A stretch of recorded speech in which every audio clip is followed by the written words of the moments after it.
નમસ્કાર મિત્રો, સ્વાગત છે તમારું ખેડૂત સમાચાર ચેનલમાં। આજના આ વિડીયોમાં ગુજરાતમાં આંધી વંટોળ વચ્ચે ચોમાસાનું આગમન ક્યારે થશે, શું ફરી વાવાઝોડું આવશે કે નહીં, તે તમામ માહિતી વિશે આ વિડીયોમાં વાત કરીશું। વિડીયોમાં આગળ વધતા પહેલાં જો તમે અમારી ચેનલમાં નવા છો તો નીચે લાલ કલરનું સબસ્ક્રાઇબ બટન આપેલું છે, તેને દબાવીને બાજુમાં રહેલા ઘંટી બટનને પણ દબાવી દેજો, જેથી અમારા આવનારા તમામ વિડીયોની માહિતી તમારા સુધી મળતી રહે।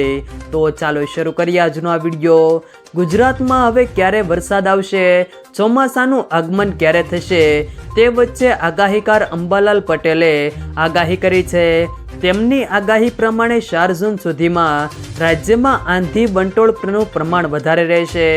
અમદાવાદ, મધ્ય ગુજરાત, ઉત્તર સૌરાષ્ટ્ર, બનાસકાંઠાના વિસ્તારોમાં પવનની ગતિ આંધી વંટોળ સાથે 30 કિલોમીટર સુધી રહેવાની શક્યતાઓ છે। 6 જૂન સુધી રાજ્યના કેટલાક ભાગોમાં રોહિણી નક્ષત્રમાં ગાજવીજ સાથે વરસાદની શક્યતાઓ છે।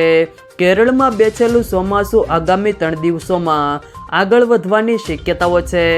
7 જૂન સુધી દક્ષિણ મહારાષ્ટ્ર અને મુંબઈમાં પ્રી મોન્સૂન એક્ટિવિટીની શરૂઆત થશે અને 10 જૂન સુધીમાં ચોમાસાની શરૂઆત થશે।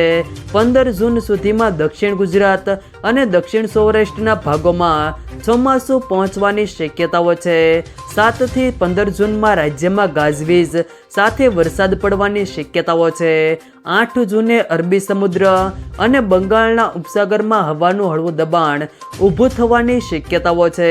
18 થી 20 જૂન વચ્ચે મુંબઈ, મહારાષ્ટ્રમાં ભારે વરસાદ પડવાની શક્યતાઓ છે।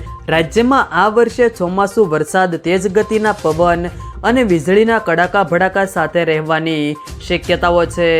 કેરળના ઉત્તર પૂર્વીય ક્ષેત્રોમાં ચોમાસું બેસી ગયું છે, ત્યારે ગુજરાતમાં 15 જૂન આસપાસ ચોમાસું બેસશે।